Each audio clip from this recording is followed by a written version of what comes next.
Ya, estimados, buenas tardes. No sé si alguien más quiere ingresar. Sí, ya está. Muy buenas tardes.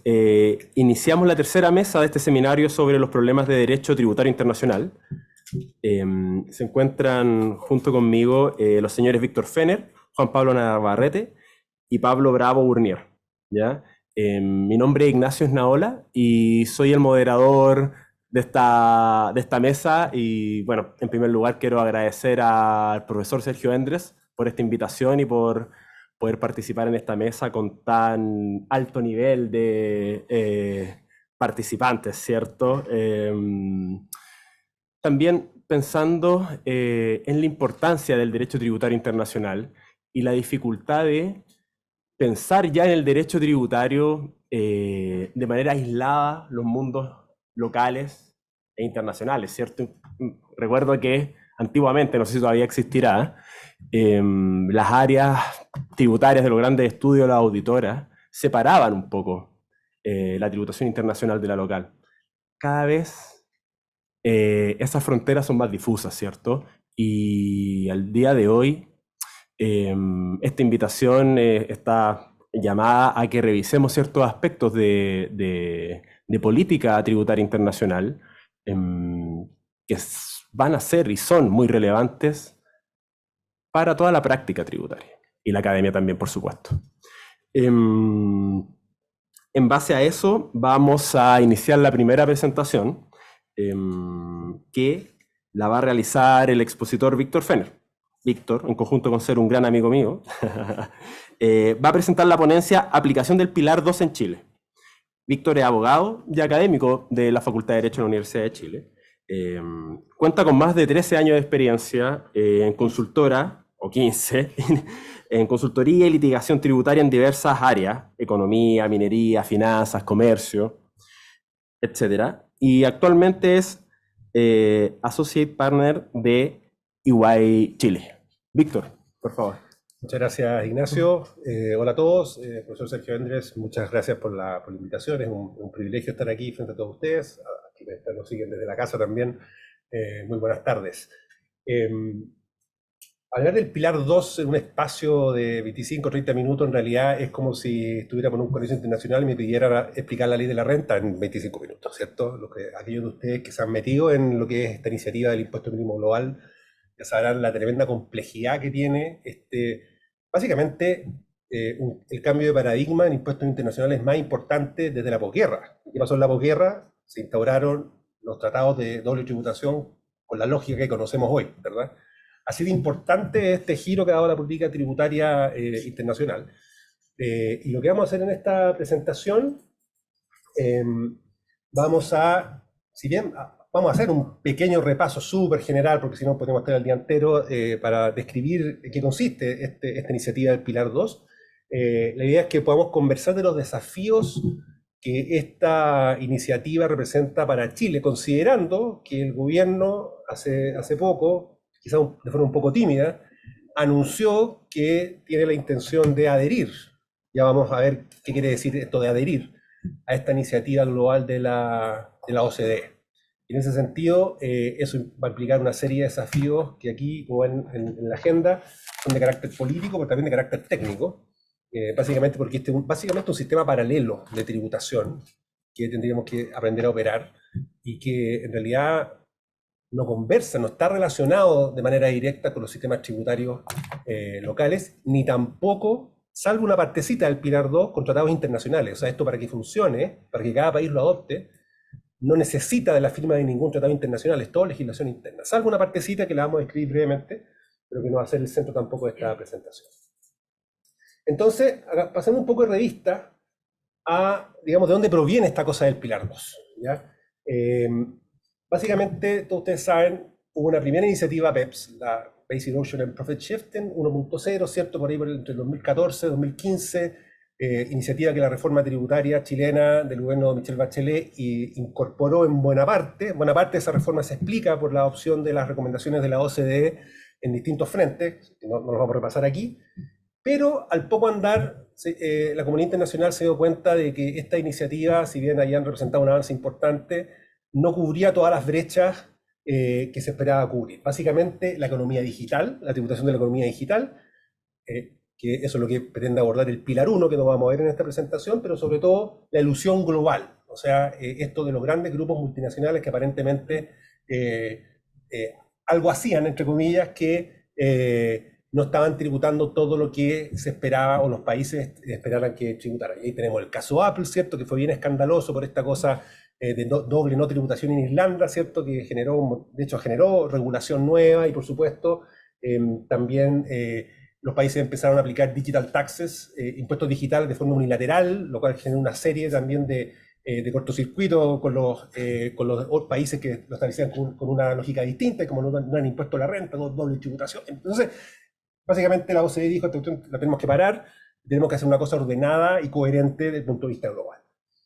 Y este plan es mucho más ambicioso política y fiscalmente que el BEPS 1.0. Tenemos, si bien esto lo impulsa la OCDE, existe el denominado el grupo inclusivo, el Inclusive Framework. Son 139 países que han estado trabajando en esto, entre ellos Chile.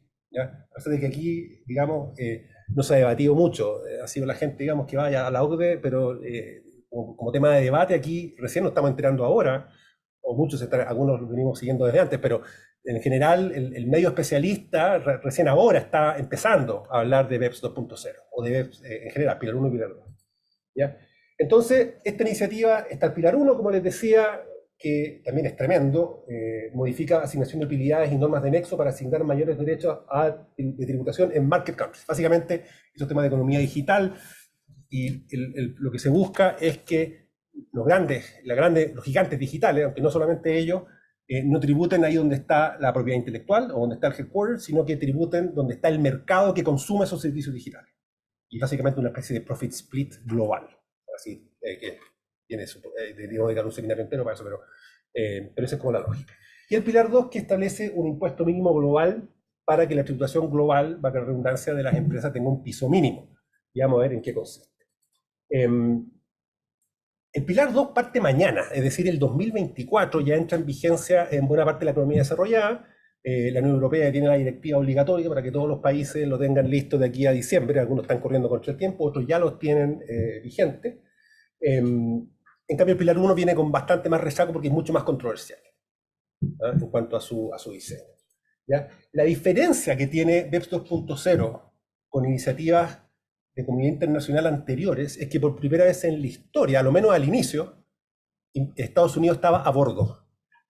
Estados Unidos partió potenciando y políticamente influyendo para que Pilar 1 y Pilar 2 se pudieran hacer. La administración Biden, de hecho, lo quería meter en la Inflation Act, que fue después luego rechazada en el Parlamento, pero hoy en día, políticamente en ese país la tortilla se dio vuelta y la posición republicana está muy en contra de Pilar 2. De hecho, incluso amenazó que si ganan el gobierno van a amenazar con tarifas aduaneras a los países que apliquen la norma UTPR, que la vamos a ver un rato más. Entonces, ahí, como de alguna manera, perdió momentum, porque Estados Unidos no se estaría subiendo, a lo menos en el corto plazo.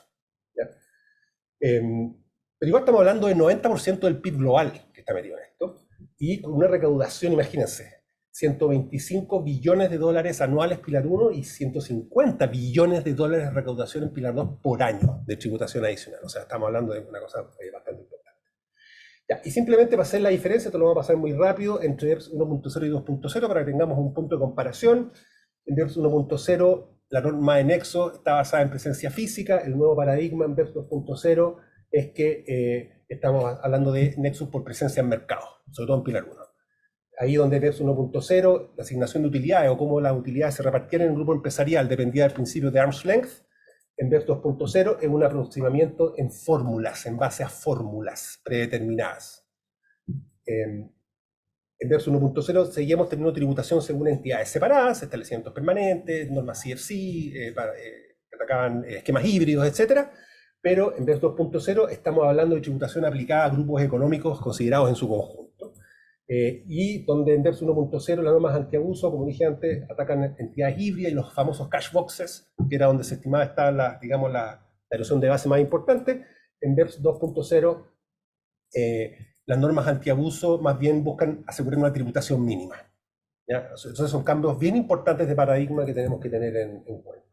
Ahí simplemente un mapita de hasta dónde estamos. Hay relativamente pocos países que ya lo tienen vigente, están ahí en verde, pero hay muchos que ya están en proceso legislativo. La Unión Europea lo debería tener entero listo de aquí a fin de año, pero como ven son varios países que ya están a lo menos han manifestado expresamente su intención de incluirlo en sus legislaciones. En el caso de Chile, tenemos la declaración de intenciones, pero vamos a ver más adelante que meterlo en el proyecto de ley que está anunciado para marzo puede ser complejo. ¿Ya?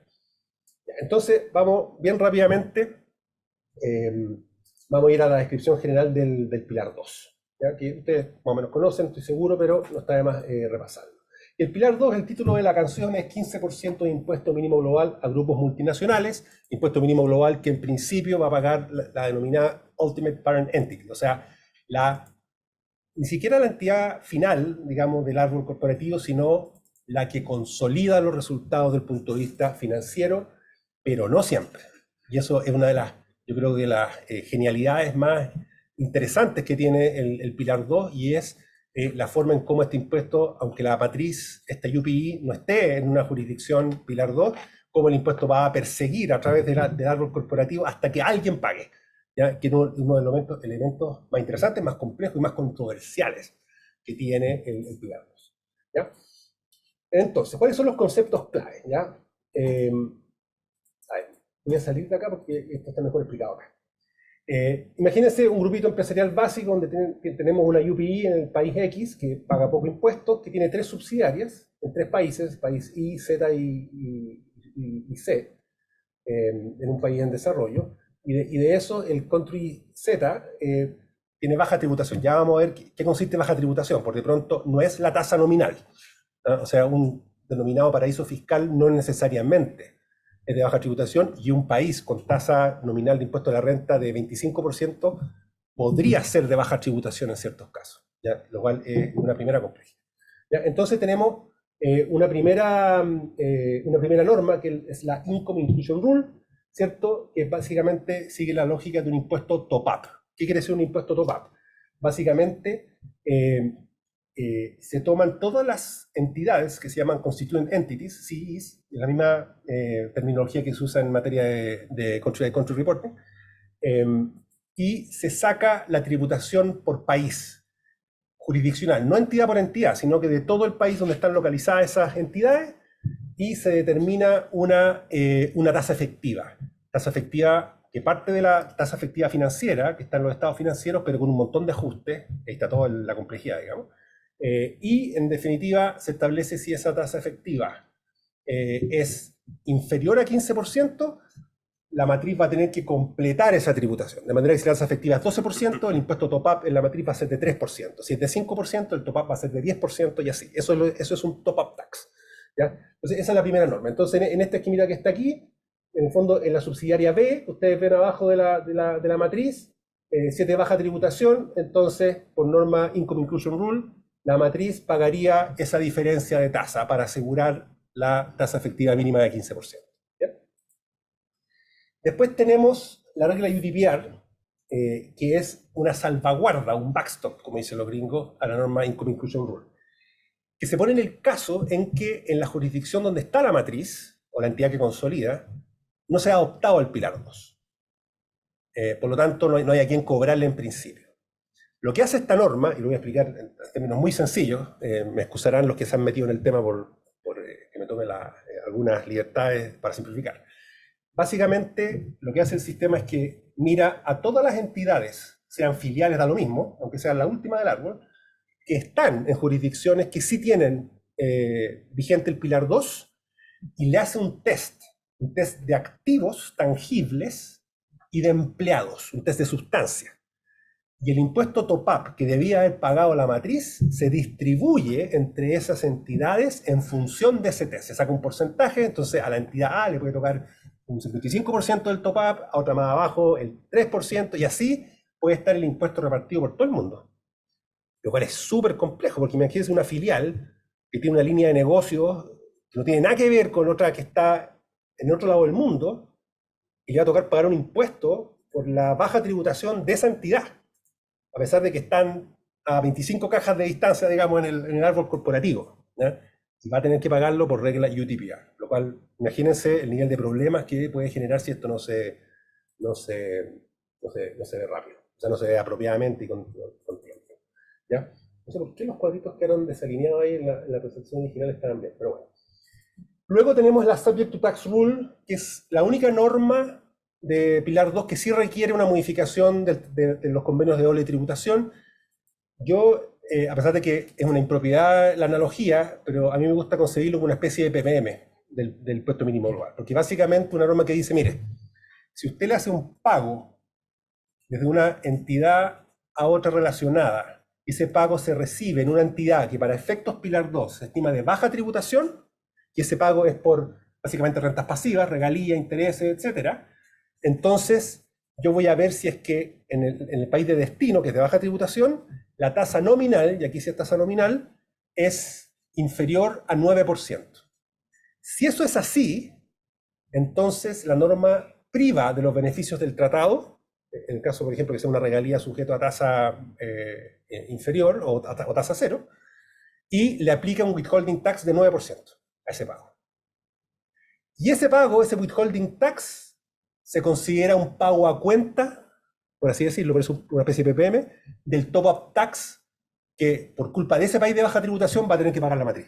¿Entiendes? Es medio enredado, digamos, pero en el fondo, básicamente, es una norma para asegurar un mínimo de tributación vía impuestos de retención en la fuente a cuenta del impuesto mínimo global que en la próxima declaración le podría tocar pagar a esa jurisdicción. Le paga la matriz, pero a causa de esa jurisdicción. ¿Ya? Entonces eso implica que bajo ciertas circunstancias pueden no operar los beneficios del tratado. ¿Ya? Y esa norma va a entrar en vigencia mucho después porque todavía no se ponen de acuerdo, por supuesto, en modificar el Multilateral Instrument, y no solo cuando ello ocurra esto entraría en vigencia. Y luego tenemos algo que recién lo ingresaron en junio, un poco debido a la resistencia de Estados Unidos, que es el Qualified Domestic Minimum Top-Up Tax. ¿Qué quiere decir esto? Que a los países se les permite, de hecho se les anima, a que en sus legislaciones establezcan un impuesto top-up, como el que yo describía recién, el Income Inclusion Rule, pero doméstico.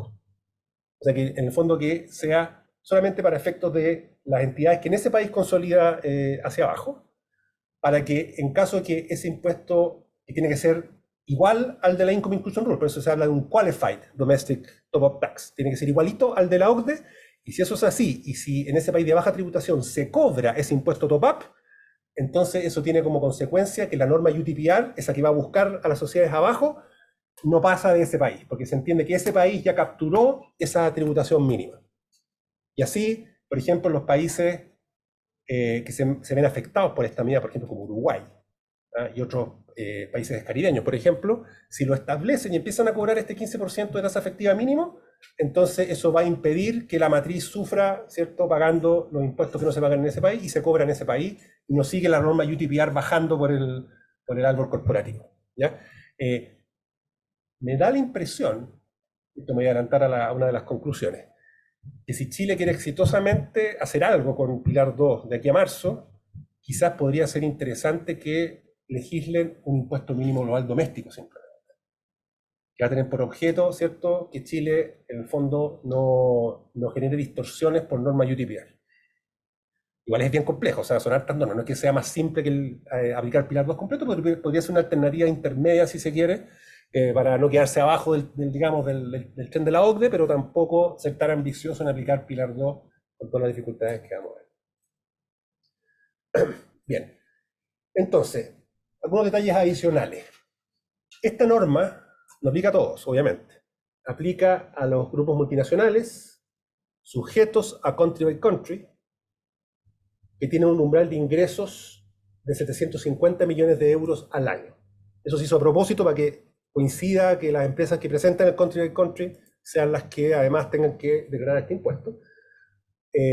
Aunque aquí la norma no es igual a la del country by country porque esos 750 millones de euros se tienen que haber generado en al menos 2 de los últimos 4 años.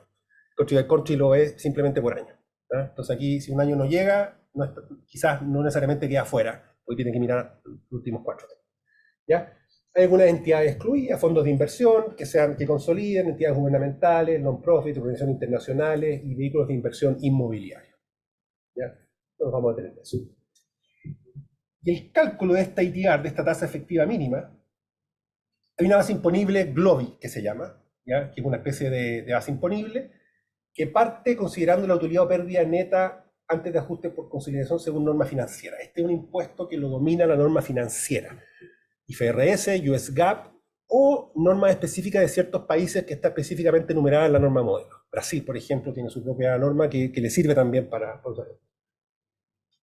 pero le hace una infinidad de ajustes a esa base imponible. O sea, si creían que los ajustes de la LRLI eran complejos, esperen a que vean esto, digamos. O sea, ahí no me voy a meter porque estaríamos 3 horas. En el fondo es un catálogo interminable de ajustes, algunos muy complejos, para determinar el ingreso o pérdida GLOB, o ingreso o pérdida Pilar 2. Y el resultado se denomina GLOB Income or Loss, y esa base imponible, que es, acuérdense, jurisdiccional, no es entidad por entidad, sino que se consolida la de todas las entidades que están en ese país, se compara con los covered taxes, con los impuestos pagados, entre ellos el impuesto a la renta, pero no solamente el impuesto a la renta. De hecho, una de las conclusiones que llegamos, ya atendiendo clientes en esto, es que el impuesto patente municipal chileno se debería considerar covered tax o efecto de Pilar 2. ¿Ya? Eso nadie lo tenía mucho en el radar. ¿Ya? Y se compara con los impuestos pagados, con los covered taxes, que también no es llegar y hacerlo, digamos, sino que tienen ajuste y un concepto que es difícil de agarrar, para obtener la ITR. Y si esa ITR es inferior al 15%, se aplica el top-up sobre la diferencia, aplicado sobre la base GLOB. O sea, no sobre el resultado financiero, ni mucho menos sobre la base imponible local, digamos. ¿Ya?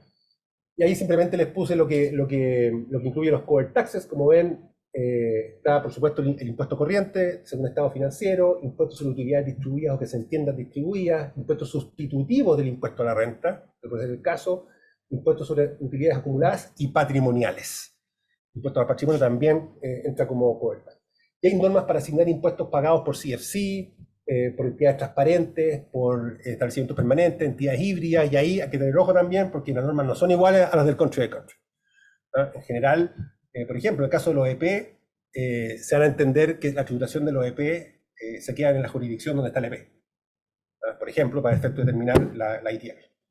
En joint venture también la norma es distinta, entonces hay muchísimas diferencias que hay que tener cuidado. Y hay un mecanismo para controlar diferencias temporales que este va a ser, digamos, la madre del cordero. O sea, todo el tema del impuesto diferido en Pilar 2 va a ser el quebradero cabeza, ahí van a estar todas las planificaciones y los problemas van a estar en el tema del impuesto diferido, que aquí no tenemos tiempo, desgraciadamente, para entrar en el detalle, pero ese va a ser, por así decirlo, digamos, el concepto que a los asesores nos va a mantener ocupados por la mayor cantidad de tiempo, a lo menos mientras entra en vigencia y mientras esta cosa se empieza a hacer más rutinaria. O sea, así que todos a aprender el impuesto diferido porque es un concepto que hay que manejar al dedillo si es que queremos entender Pilar 2. Bueno, y hay temas de carry forward, que también, eso no voy a entrar en eso también porque se controlan por impuesto diferido. Y hay una cosa también muy loca, simplemente como anécdota. Puede ocurrir que uno tenga impuestos GLOB, o sea, impuestos Pilar 2 pagados en exceso. ¿Ya? Eso ocurre cuando tengo una base GLOB negativa, que puede ser, pero tengo cover taxes positivos. Como la base imponible GLOB no tiene nada que ver con la base imponible local, yo puedo tener base imponible negativa, pero cover tax positivo. Ese cover tax se entiende que es un crédito, pero no solamente lo puedo arrastrar para el futuro, se lo puedo asignar a cualquier país del grupo empresarial que necesite un crédito para pagar su top-up tax. Es un crédito, por así decirlo, transferible a otras entidades del grupo cross-border, que eso es algo que nunca habíamos visto, digamos, y que es una también de las cosas curiosas que tiene este sistema Pilar. Ya. Insisto, eso fue una pincelada así, pero que me excusarán digamos, valga la redundancia, lo simple, pero vamos ahora, no sé cuánto tiempo queda, pero en lo que nos queda, 5 minutos. Ya, los desafíos políticos y técnicos que tiene esto para Chile. ¿Ya? Vamos a los desafíos políticos. Esto todo, por supuesto, en mi humilde opinión, digamos, y sería genial después abrir la discusión si se puede. Contexto pacto fiscal, o sea, ya el pacto fiscal está siendo muy complejo para el gobierno sacarlo adelante. Si además le van a meter una regulación muy compleja y que además va a ser más de la mitad del proyecto, o sea, ¿cierto? En términos de, si podemos sumar la cantidad de hojas que digamos que va a ocupar el proyecto de ley Pilar 2 va a ser más de la mitad, entonces como que se va a robar la... Además, la norma tiene, para que funcione, para que sea reconocida en la coordinación global entre los distintos países, tiene que ser idéntica a la norma modelo para que sea qualified. Qualified IIR y Qualified Impuesto Doméstico Top-up. Entonces, también puede ser complejo para los parlamentos, sobre todo en los demás países llevan años discutiéndolo. Aquí decirle al Parlamento chileno, oiga, ¿sabe qué? Queremos aprobar esto, pero tiene que ser copy-paste de la OCDE, algunos van a decir, a ver, momentito, lo tengo que leer, quiero entender, y si se define una coma, no vamos a hacer Qualified IIR y puede que nos quedemos fuera. Entonces, o sea, otra complejidad. Y lo que decía antes, o sea, esto ya en los países donde esto está funcionando, esto lo llevan discutiendo hace algunos años ya, igual poco, 2019 tampoco es tanto, y Chile va a aprender a discutirlo en 6 meses. Yo creo que lo veo muy, muy complejo, es algo que hay un consenso total, digamos, pero no va a haberlo porque no sabemos si vale la pena, es decir, no se han hecho estudios ni cálculos de recaudación probable. ¿Ah? En Chile, yo por ley de transparencia pregunté y en el AT 2022 apenas 33 empresas presentaron la 1937 de Country by Country Reporting. O sea, en el fondo esto, por lo menos con la foto de ese año, le aplicaría a 33 grupos empresariales en Chile. Entonces hacer todo esto solo por 33, que además no sabemos si van a tributar o no o cuánto, ¿ya? Y por supuesto va a tener un costo de fiscalización y de compliance para los contribuyentes que hace una locura. Porque esto realmente es un sistema paralelo que es tanto más complejo que la propia ley de la renta. Entonces, en el fondo, imagínense tener un equipo de fiscalizadores exclusivamente dedicado a esto, solo para 33 contribuyentes, puede que no dé digamos, el cálculo de costo-beneficio. ¿Ya? Y por eso yo planteo la inquietud de que quizás, y aprovechando que o sea, esta reforma tributaria lo que busca es que sea, ojalá, la última reforma tributaria en varios años, digamos. Entonces, para que no quede esto pendiente, quizás podría ser interesante explorar la posibilidad de partir con un impuesto top-up doméstico, simplemente. Lo cual también tiene algunas complejidades políticas. También hay muchas críticas a Pilar 2, ¿ya? Porque Pilar 2 asume una toma de postura en materia de política fiscal que es súper relevante y súper controvertida. Básicamente, Pilar 2 lo que dice es, señor, déjeme de establecer exenciones tributarias si usted quiere estimular un sector de la economía y haga transferencias directas. Por ejemplo, el crédito por I+D que existe en Chile, eso va a rebajar la ITR de una empresa chilena y puede que la tasa efectiva de esa empresa chilena sea menos del 15%. Entonces el beneficio tributario que yo doy vía crédito I+D en Chile funcione, pero lo que no se deja de pagar lo tenga que pagar la matriz que está en otro país. Entonces el mensaje político ahí es, oiga, olvídese las exenciones tributarias y mejor dé subsidios directos. Es una de las principales críticas que se ha hecho, porque salvo lo que son diferencias temporales, depreciación y pérdidas de arrastre, que sí se controlan en Pilar 2, las exenciones tributarias te rebajan la ITR y puedes quedar bajo 15%, si tienes muchas exenciones. ¿Ya? Entonces, ese es un tema. Se privilegian las transferencias directas, es lo que decía, por sobre las exenciones. Los países en vía de desarrollo ven súper limitadas sus herramientas de competencia fiscal. Uruguay están vuelto loco porque todo su sistema de zona franca básicamente deja de ser atractivo porque todo lo que se ahorra en Uruguay por zona franca va a tributar en la matriz, porque la ITR en Uruguay va a ser cero casi. Y también hay ventajas, ¿eh? O sea, en definitiva, que la gracia de esto es que si todos lo implementan, desaparecen los paraísos fiscales. O sea, todos los países tienen un incentivo para establecer una tasa mínima de 15%, lo cual en términos agregados es bueno, digamos, que se acaben los paraísos fiscales. No sé si es muy viable no subirse al carro a esto, el 90% del PIB mundial. Entonces, quedarse fuera por mucho tiempo también puede tener costos que quizás ahora no visualizamos, pero que en el fondo tampoco son triviales. ¿Ya? Y a lo mejor puede haber más recaudación que la que se espera vía impuesto mínimo doméstico o UTPR, que eso tampoco se ha calculado, pero puede ser atractivo. Y también esto contribuye a que se estandarice la legislación en todo el mundo. Ya, y sé que se me acabó el tiempo, pero a ver, en cuanto a los desafíos técnicos, también un minuto, sí, Ignacio, simplemente para cerrar. A ver, el problema que tiene Pilar 2 es que la información que hay que juntar para declarar esto se vuelven locos. O sea, son más de 220 data points y es información financiera, tributaria, táctica y otro tipo de información que, por lo menos lo que hemos visto hasta ahora nosotros en EY, de compañías multinacionales súper sofisticadas, gigante de información que no está estandarizada, que está repartida por todo el mundo, que no hay un sistema único que la consolide. Entonces, levantar esa información es una tarea pero titánica. Es muy complejo. Entonces ahí tenemos hay que meter los equipos tributarios, de finanzas, recursos humanos, contabilidad legal de todo el mundo, y sobre todo considerando que esto, yo puedo a nivel financiero consolidar empresas que indirectamente puedo tener menos del 30% de participación. Porque yo tengo el 50, una sociedad que tiene el 50 y así, pero si llego hasta el último, puedo tener un 5% igual. Lo tengo que incluir en la base Globe. Y a lo mejor no tengo acceso a esa información que está allá abajo, necesariamente, o es muy complejo obtenerla. Entonces es una locura. Entonces, desafío de uso de información brutal. ¿Ya? Y simplemente para algunos temas de interés que tienen que ver con esto también, la Ultimate Parent Entity no necesariamente es la que creemos. Porque no solamente es la entidad que consolida, es la que debiera consolidar si aplicara una norma de estándar financiero. Les voy a dar un dato. Fundaciones de interés privado en Liechtenstein no consolidan porque hay una ley en Liechtenstein que dice que no consolidan. Pero si aplicaran IFRS, consolidarían. Sorpresa, puede haber algunas fundaciones por allá metidas, de esas opacas, que tengan que considerarse UPI. Súper complejo. Verificación de entidades que puede estar bajo el umbral de ITR no es tan fácil. Requiere mucho conocimiento de norma financiera. Todos los operadores tributarios van a tener que hacer un refresh de sus conocimientos financieros. El tema de los impuestos diferidos, que ya lo mencioné, que es tremendo. Y todas las diferencias que hay con las normas country by country y la dificultad que implica verificar los core taxes. Y por supuesto, un lenguaje al cual no estamos acostumbrados acá en Chile, por ejemplo, en el que viene la norma modelo, que también puede ser un desafío de aprendizaje muy importante. Disculpe la rapidez, pero que son un montón de temas. Perdona, moderador, que me excedí un poquito, pero ese en definitiva creo que son todos los desafíos enormes que tenemos en caso que queramos aplicar el Pilar 2. Muchísimas gracias.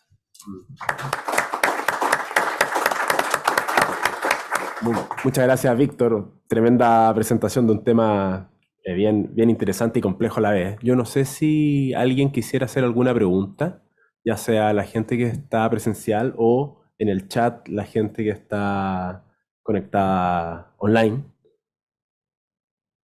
No, yo solo tengo una pregunta.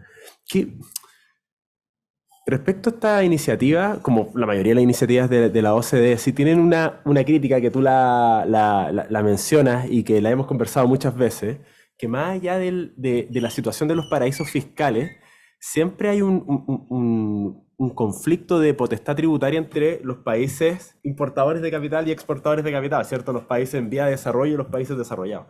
Y ahí hay un conflicto político. ¿Por qué? Porque no todos los países que graben con menos de 15% sus rentas van a ser paraísos, ¿cierto? Normalmente son países en vías de desarrollo que tienen inocentes incentivos tributarios para intentar atraer inversión. Y lo que está pasando, o lo que pareciera que pudiese pasar, o la crítica que algunos le han hecho a esta iniciativa, es que no solo tratamos de atraer inversión desde los países exportadores de capital, sino cuando yo intento rebajar la carga tributaria para poder atraerla, porque estoy compitiendo con el otro país en vía de desarrollo que está al lado, luego esa potestad tributaria se traslada a los países exportadores de capital. ¿Cómo lo ves tú? Porque normalmente países como Chile nos subimos súper rápido al carro de este tipo de iniciativas. Y claro, políticamente pudiese ser un poco complejo. O sea, esa es la crítica, de hecho, que se le hace a Pilar 2 en el sentido que perpetúa un poco la lógica ya presente en los convenios de tributación que privilegian, ¿cierto?, a los países exportadores de capital. Esto de alguna forma lo viene a perpetuar. De hecho, piensen, el Pilar 1 y Pilar 2, cuando se conciben, estaba pensado para hacer un balance político, precisamente por eso, porque Pilar 1, de alguna manera, busca favorecer a los países en desarrollo, porque ahí donde están los mercados emergentes, donde sobre todo los gigantes digitales están generando la mayor parte de sus ingresos. China, India, Brasil, está pensado para esos países, que en el fondo le van a quitar derechos de recaudación a los países donde se encuentra la propiedad intelectual.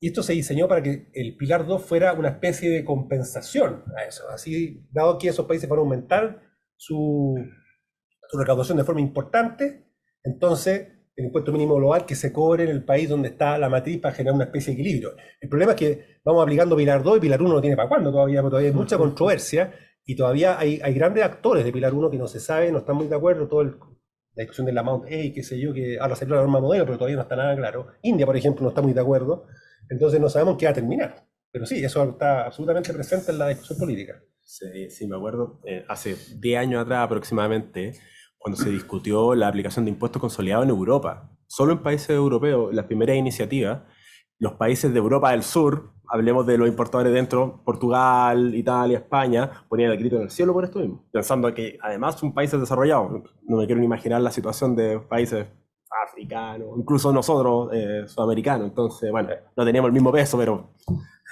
Oye, no sé si alguien más tiene algo que... Por favor, Matías. Yo tengo una pregunta sobre cómo con una futura implementación del pilar, cómo coexistiría el pilar 2 con las normas de precios de transferencia. O sea, como sería más, como el pilar mira como a una consolidación de los resultados tributarios como global y las normas de precios a como operaciones en concreto. ¿Cómo lo ves tú? En general no se tocan, ¿eh? Salvo algo que no mencioné por tiempo, que en las normas transitorias hay unos safe harbors transicionales que se llaman, que son posibilidad de eximirte del Pilar 2 hasta por 3 años, que eso sí depende de normas de precio de transferencia, de información del country by country. Pero son sistemas que en general operan completamente en paralelo. En Pilar 2 sí hay una exigencia donde se interactúa y establece que en los estados financieros, para efecto de determinar la tasa GLOB, tú las operaciones entre partes relacionadas las tienes que ajustar según arm's length. ¿Ah? Porque en el fondo tú tienes muchos países, aquí en Chile está en discusión si se puede hacer o no, pero que tienen ajustes de precio de transferencia que no son contables, sino que son meramente tributarios. Entonces, en Pilar 2, la operación intercompañía para efectos de estado financiero las vas a tener que ajustar a arm's length para efectos de determinar la base GLOB. Pero fuera de eso, van completamente en paralelo. No se escucha en la casa cuando te acerca el micrófono. Me preguntaba eso porque había escuchado en otros lados que como lo ponían entredicho en las normas y quería saber su opinión sobre eso. Pero me queda muy claro con... Como digo, se tocan en algunos puntos, pero aunque sí comparten mucho lenguaje. Precisamente como, de hecho, una de las formas de simplificación, entre comillas, que tiene, es que hay algunos conceptos de precio de transferencia que son iguales. Parece más fácil un poco determinar digamos, la base imponible, etcétera. Pero en general son temas que coexisten sin tocarse mucho. Perfecto, estamos listos con esta presentación. No sé si hay alguien del chat. No estoy viendo. Parece que no. Bueno, muchas gracias, Víctor. O sea, súper buena presentación y preguntas. Y ahora dejamos a Juan Pablo Navarrete, que va a presentar la ponencia de limitaciones al beneficio entre Chile y Estados Unidos. Juan Pablo es abogado de la Universidad de Chile, tiene un máster en tributación internacional en la Universidad de Nueva York. Tiene un tremendo currículum, voy a tratar de resumirlo. Consultor en diferentes sectores de la industria. Bueno, actualmente es socio del equipo de consultoría tributaria y en impuestos internacionales de EY y profesor de posgrado en la Universidad Adolfo Ibáñez. Ha publicado en muchos lados también. Así que, Juan Pablo, voy a abrir yo la presentación y te voy ayudando con esto. ¿Lo pasa? Ok, Yo perfecto. lo voy pasando. Muchas gracias, Ignacio. Bueno, tres cuestiones previas, como diría alguien muy breve. Primero, muchas gracias al profesor Sergio Andrés por la invitación. La verdad es que, como decía Ignacio, soy egresado y abogado de la facultad, no venía hace años y siempre es un placer estar acá de vuelta en el alma mater de uno, además encontrarse con compañeros de trabajo como Víctor, ex compañeros de trabajo como Ignacio, con Pedro, colegas de profesión como Germán, etcétera. Entonces, un agrado estar acá. Lo segundo, dado que este es un seminario el bloque de tributación internacional, una cosa muy breve respecto a la excelente exposición de Víctor. Claro, esto de Pilar 2, impuesto mínimo global, viene a remecer todas las bases que uno tenía de instituciones de derecho tributario. Y por supuesto, en un minuto Víctor dijo este tema, Pilar 2 como parte de BEPS 2.0, es mucho más ambicioso que BEPS 1.0. Y por supuesto estoy de acuerdo con esa aseveración. Ahora, hago una reflexión un poco provocativa que puse en el prólogo de un libro que ya está a la venta, pero se va a lanzar acá en el aula magna en 2 semanas más, de un autor que es Gonzalo Falcón, que es curso tributario básico de impuesto a la renta, que me pidió que le escribiera un prólogo. Decir que en alguna dimensión uno pudiera decir que Pilar 2 es menos ambicioso que BEPS 1.0. ¿Cuál sería esa dimensión? Me da la sensación que BEPS 1.0, año 2015, trataba de ir a la fuente de los problemas y por lo tanto diseñó 15 acciones. Entonces, el problema con los instrumentos híbridos, acción 2, abuso de convenio, acción 6, en temas de doble deducción o abuso de paraísos fiscales, 4, 5, etc. A mí me da la impresión que Pilar 2 tira un poco la toalla en ir a buscar la fuente de los problemas y por lo tanto te agarra al final. Entonces, básicamente, fuera de las distorsiones de política tributaria que comentaba Víctor, al final dice, señor, sabe que a las planificaciones, no me interesa saber por qué usted tributa menos de un 15% en un determinado país. Si usó doble deducción, instrumento híbrido, no me interesa. Por lo tanto, yo lo agarro al final. Si usted pagó menos de 15% efectivo en un determinado país, usted págueme el diferencial para llegar a 15 con todas las reglas muy complejas que explicó Víctor. Entonces, también quería hacer ese comentario que es interesante ver Pilar 2 en esa dimensión también. Yéndonos a esta presentación, les quería comentar que uno va teniendo cierto aprendizaje aprendido de hablar del OB y todo. Me acuerdo haber hecho una presentación en la IFA Chile, donde fue como muy específico y fuimos a temas de qué se entiende por bolsa, de los Nasdaq, de acciones cotizadas, y recibí muchos comentarios de que de repente querían como una visión un poquito más de conjunto de cómo se inserta el LOB, qué es un LOB. Y así lo hice después en una charla de EY, y donde parece que se apreció mejor toda la película. Así que tomando eso, traté de hacer algo parecido acá, de hacer una especie de step back y, como dicen los gringos, y ver esto en un poquito más en su conjunto. Entonces hay una primera parte de la presentación, todo es muy breve, los 25 minutos, donde de alguna manera digo algo sobre el convenio con Estados Unidos en particular. Después de la norma LOB, es como segunda parte, y después entrar un poco al LOB de Chile con Estados Unidos. Vamos a ir un poquito rápido, no voy a revisar todo lo que está en la diapositiva, pero va a quedar a disposición, ya la tiene el comité organizador y la gente que está viendo todas aquellas, pero me parece que abordar esto como en este sistema más comprensivo va a generar una mayor utilidad. Sobre todo, le preguntaba a Ignacio al comienzo si van a haber estudiantes que están escuchando esta presentación. Así que empecemos. La primera parte, introducción al convenio entre Chile y Estados Unidos. Muy breve, como explicaba Víctor, básicamente cuando hizo el comentario de la posguerra. Aquí lo relevante es cuando se empiezan a trabajar para generar los convenios de doble tributación y empiezan como iniciativa aislada y finalmente se lanzan con el modelo OECD, y la OECD toma la batuta con esto a nivel de dictar un modelo, dictar los comentarios.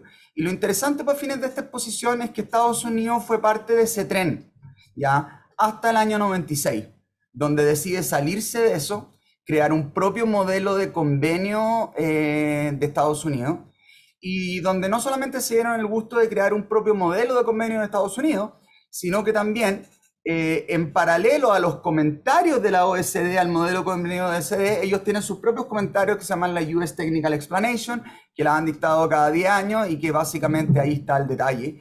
Y obviamente todo este tipo de evolución con la ONU, después tirando otro modelo, es parte de la evolución internacional del siglo XX, bajo el cual nacen los convenios y se inserta esto de Estados Unidos, que tiene características bastante puntuales. ¿Ok? ¿Cuáles son?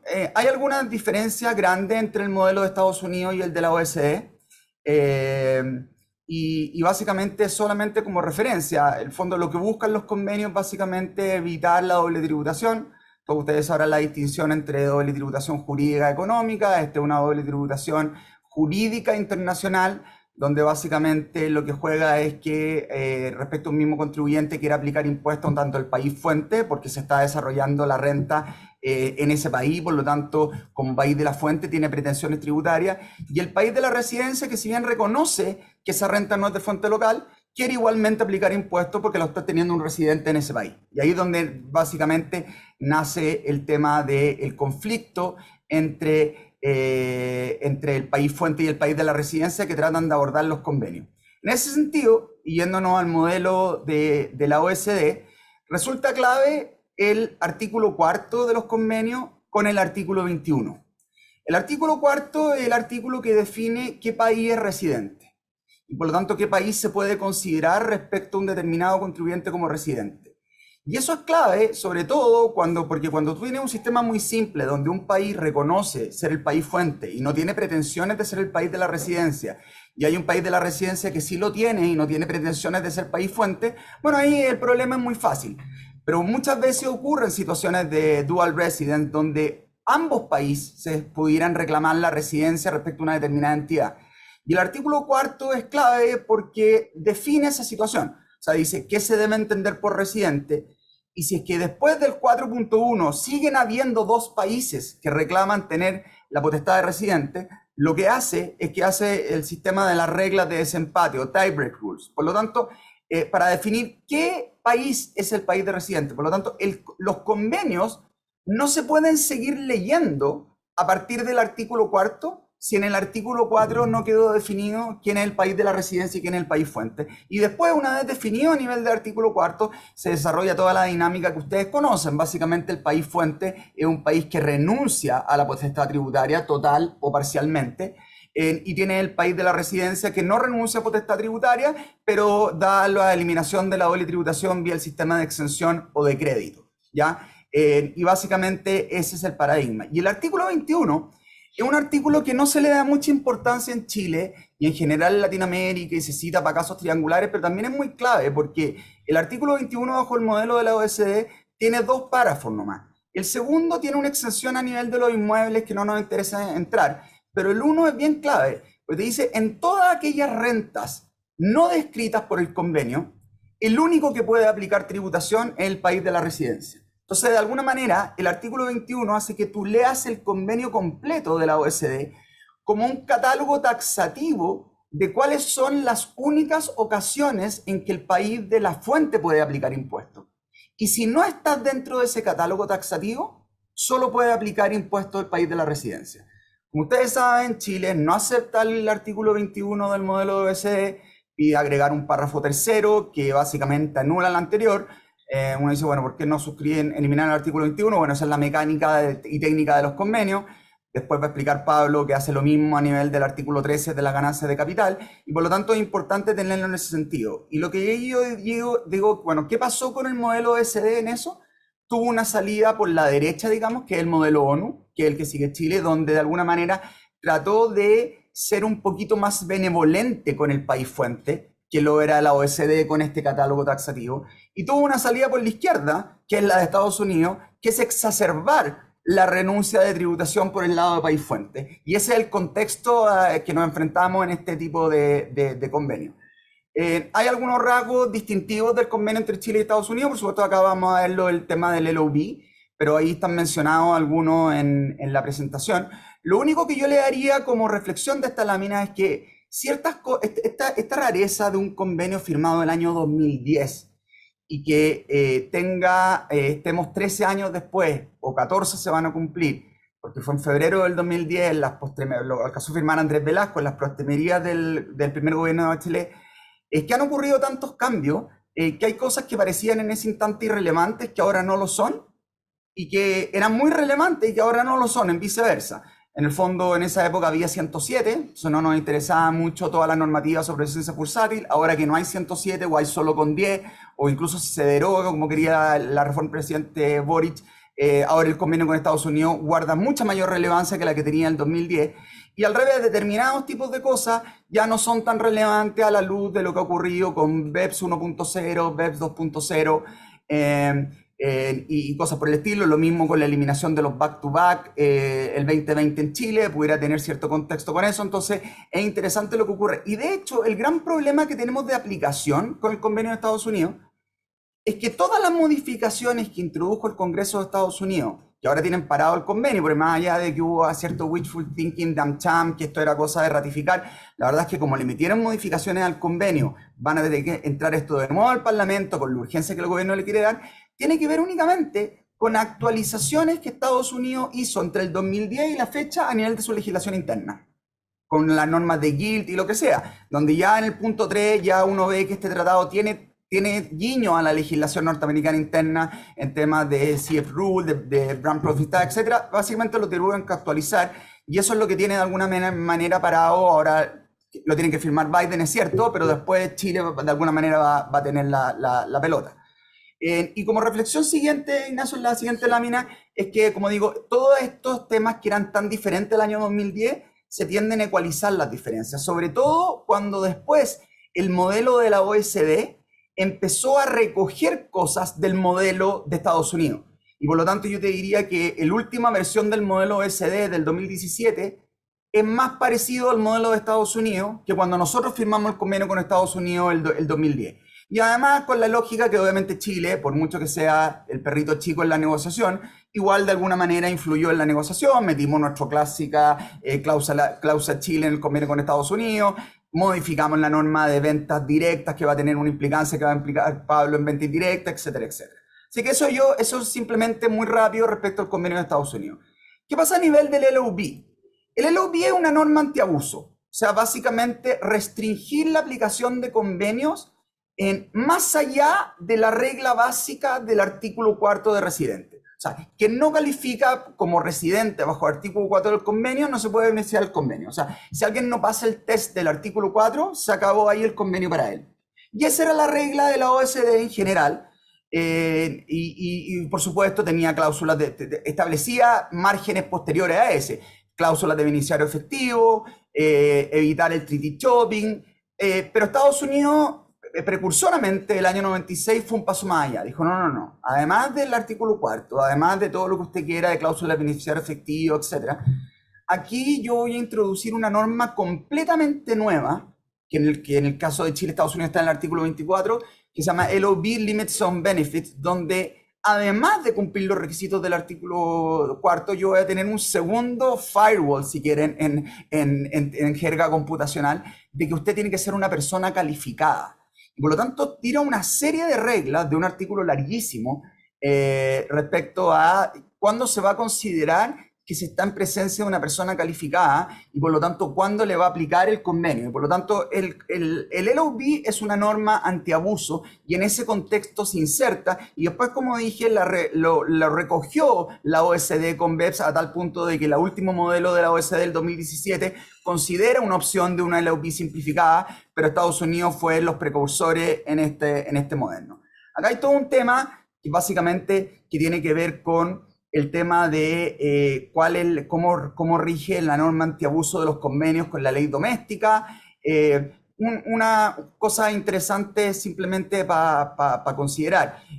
Chile muchas veces se le ha preguntado en determinados oficios qué ocurre, por ejemplo, en el oficio del 2017, un oficio del 2017, si es que Chile le hace distribuciones a una agencia en UK. Y básicamente Impuestos Internos le dice, entonces tiene el conflicto que Chile es país fuente, UK supuestamente es país de la residencia, entonces Chile le dice, mira, yo no tengo idea si la autoridad tributaria, no se lo dice así, pero más o menos, le dice, no tengo idea si la autoridad tributaria inglesa le va a otorgar certificado de residencia a la agencia o no, me parece que no, pero aunque se lo otorgara, para mí la agencia no cumple los requisitos de ser residente y por lo tanto Chile no va a aplicar reducción como país fuente en la fuente con independencia de lo que diga el país de la residencia respecto hacia la agencia en UK debiera ser o no residente. Y hay una discusión importante ahora también a nivel de fondo. ¿Qué ocurre con los fondos? Quienes han tratado de sacar certificados de residencias para fondos se encontrarán que la posición de la Dirección de Impuestos Internacionales es que un fondo chileno, más allá de ciertas cosas que he discutido con Darío del convenio con Chile, un fondo en Chile no es un residente para fines de convenio. Y esto es bastante complejo, incluso desde un punto de vista de recaudación fiscal, porque yo he tenido conversaciones que, ¿qué pasa si un fondo chileno invierte en Perú y Perú le va a distribuir dividendos? Ellos sí aplican reducción en los dividendos, no tienen cláusula Chile como nosotros, y por lo tanto, nosotros si no proveemos un certificado de residencia a la SUNAT, en Perú no nos van a aplicar tasas reducidas. Eso antes de la LUF no era un problema, porque los fondos tampoco podían trasladar los créditos pagados por el extranjero a sus partícipes, pero después del 2014 sí pueden. O sea, el único perjudicado por no otorgar un certificado de residencia a un fondo, en el caso que yo pongo, es el propio Chile. Pero de todas maneras, la posición es no darlo. Y también en este juego de temas de antiabuso, ¿no? Hay un tema que es muy puntual ahora, al que me gustaría referirme también muy brevemente, que es qué ocurre, por ejemplo, con cuando se pide certificado de residencia al propio Estados Unidos, en la situación actual donde no hay un convenio vigente, para los efectos de no restituir a nivel del artículo 63 de la Ley de Impuesto a la Renta el crédito de primera categoría, la no restitución del 35%. Las respuestas de impuestos internos al principio fueron muy reflexivas. Esto es el último bullet, en el oficio 985 y 708 dijo certificado de residencia. Listo, con certificado de residencia usted no restituye. Y después parece que se tomó el tema con más calma, porque no es cosa de ir a pedir un certificado de residencia a un país donde uno no tiene un convenio vigente. Yo me acuerdo que una vez fui a pedir un certificado de residencia a la autoridad competente francesa y me emitieron un certificado que no sé qué entidad francesa era residente para los efectos del artículo 11 del convenio entre Chile y Francia. Si tú puedes llegar a Estados Unidos y pedir un certificado de residencia, al convenio con Chile te dicen de qué convenio me están hablando, si no está vigente. Entonces uno va a decir, no, es que lo que pasa es que tenemos una norma interna que para los tratados vigentes, bueno, eso no funciona así. Y parece que algo de eso lo tuvo al tanto la resolución 151 del 2020, porque cuando menciona la situación de la no restitución para países con crédito, para países con convenios vigentes y esta norma extraña en el artículo 63, pero después cuando va a la parte resolutiva, si notan un pequeño detalle, la parte resolutiva solamente exige certificado de residencia para convenios vigentes. O sea, en el considerando hace alusión a la posibilidad de que sean convenios suscritos pero no vigentes los que no se restituye, pero después en lo resolutivo se cuida de pedirle certificado a esa situación. Entonces es una cosa bastante compleja que quería mencionar a propósito de este tema. Pasando a la diapositiva, Ignacio,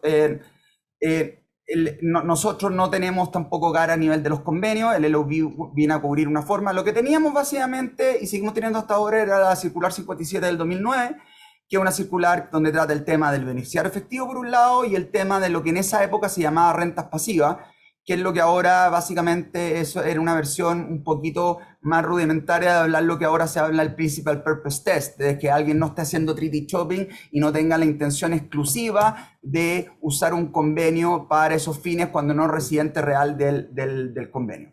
A nivel de la LOB, hay una persona, hay un ente que hay cláusulas simplificadas y generales, y básicamente reiterar los conceptos de que tiene que haber un vínculo adicional fáctico, adicional al concepto de la residencia para los efectos de aplicar convenio en un determinado país, y en este caso vamos a entrar al de Estados Unidos. La siguiente lámina es una breve reseña. Estados Unidos bilateralmente establece el LOB prácticamente desde principios de los años 80, y como les comentaba, después esto fue recogido a nivel de la OECD, tanto a nivel de BEPS, tanto a nivel de cuando suscribió el MLI, y básicamente lo que les comenté, ya el artículo 29 del último modelo OECD sugiere una LOB, o sea, por lo tanto, Estados Unidos efectivamente fue una pionera en estos términos.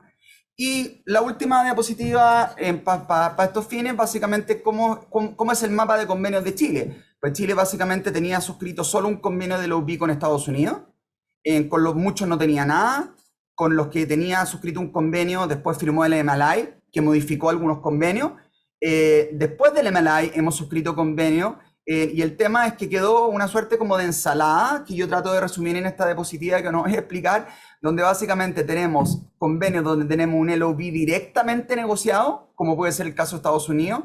Tenemos casos donde un convenio donde no se negoció el LOB, pero entró una LOB posterior producto del MLI.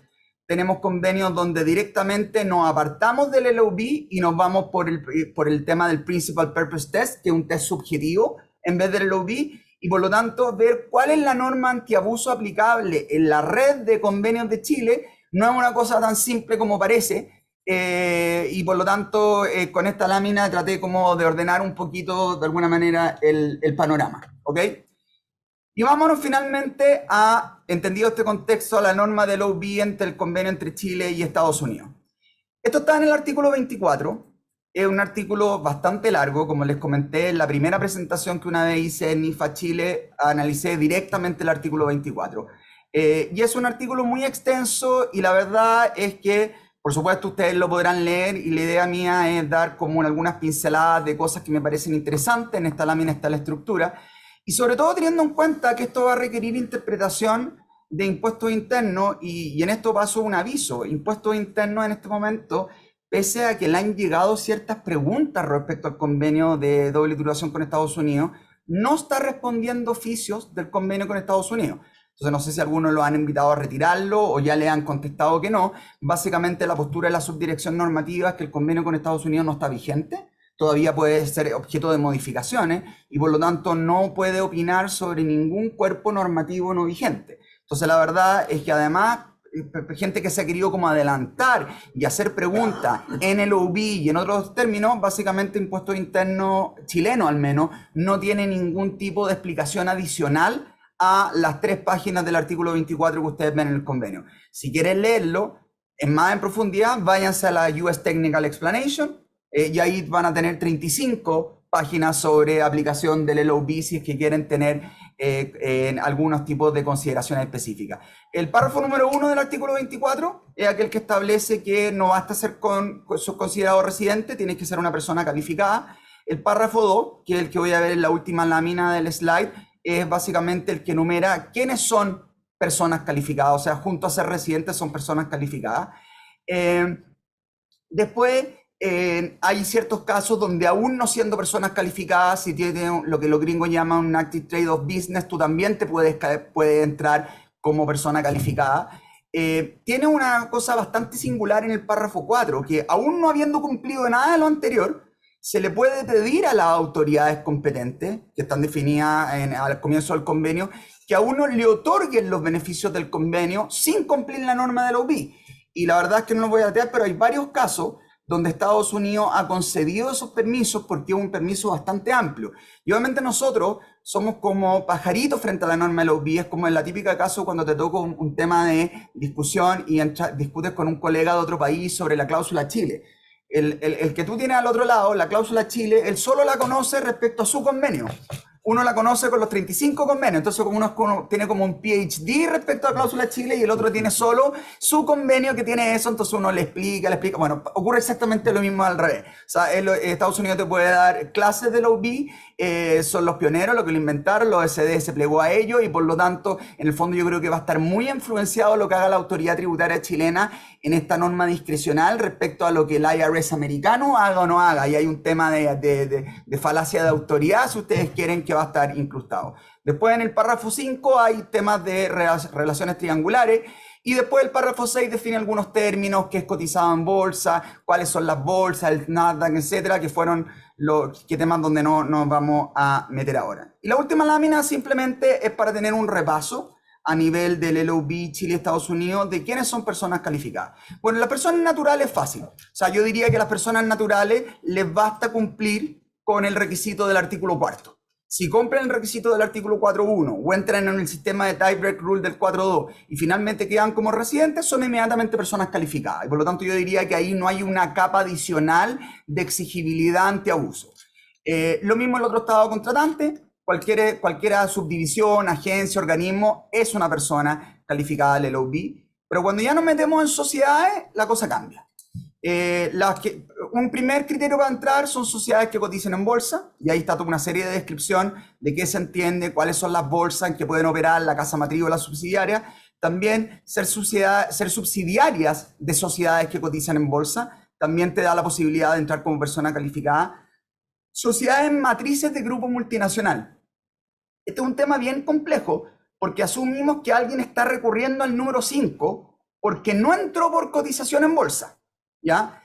Porque si no la tiene más fácil, no sé, Quiñenco, cualquier empresa de las grandes que nosotros nos imaginamos que son como empresas outbound, o sea, casi todas cotizan en bolsa. Y es lo que los gringos llaman headquarters y es una norma que es bien curiosa porque actualmente no está en el modelo de Estados Unidos.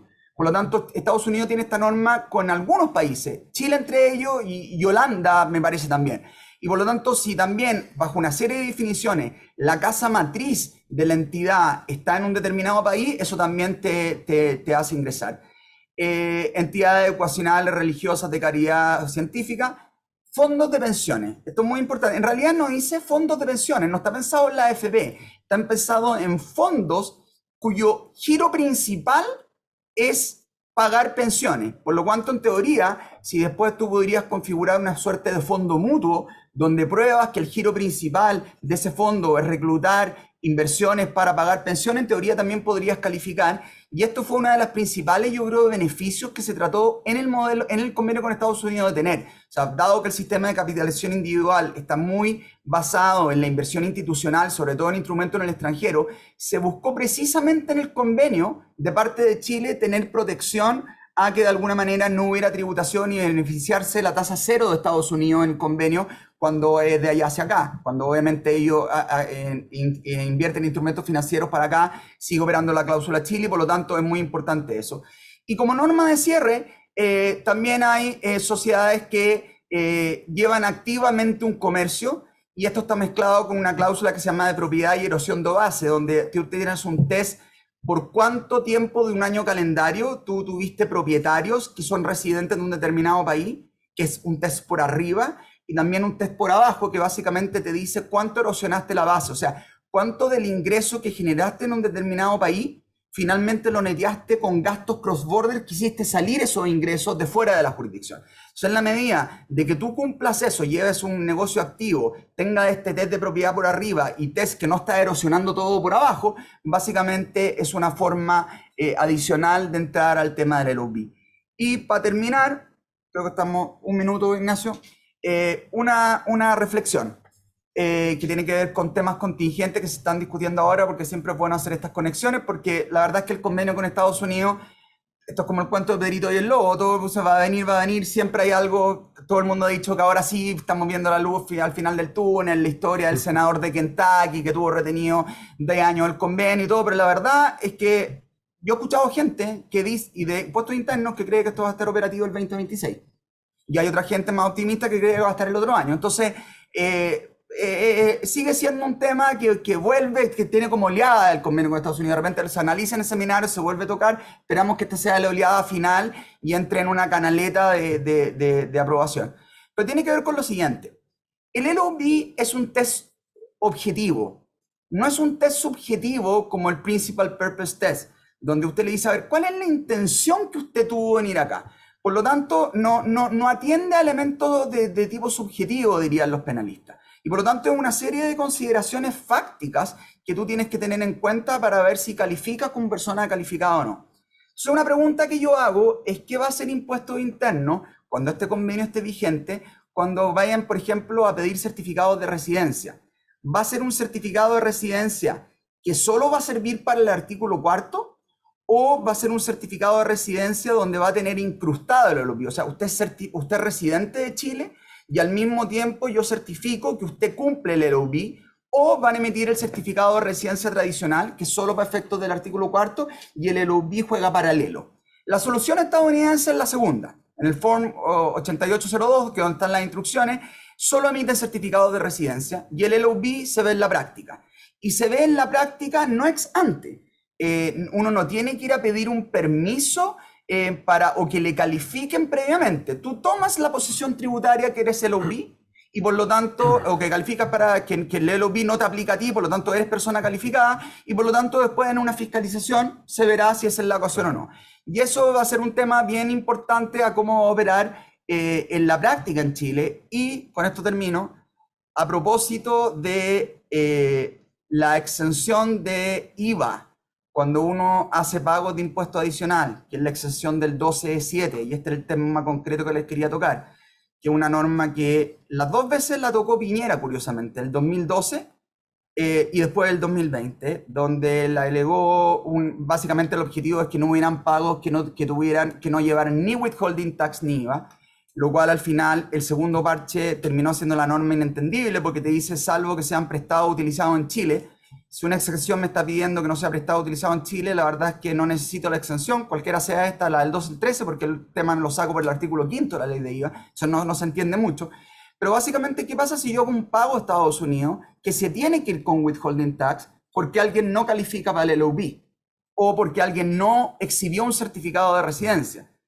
Si es que el pago de withholding tax me habilita a la exención de IVA, o esto tiene que ir a la naturaleza de esto, y aunque yo haya pagado withholding tax, si es que efectivamente yo calificaba para residente y para el LOB, aunque yo haya pagado withholding tax por la razón que fuera, la exención de IVA no está disponible. Y ese es un tema que he visto que está siendo sumamente discutido y simplemente lo dejo planteado como punto de análisis contingente vinculado a este convenio que no sabemos, Ignacio, si va a entrar luego o pronto, así que lo quería vincular con algún tema de la actualidad. Oye, por favor, muy buena presentación.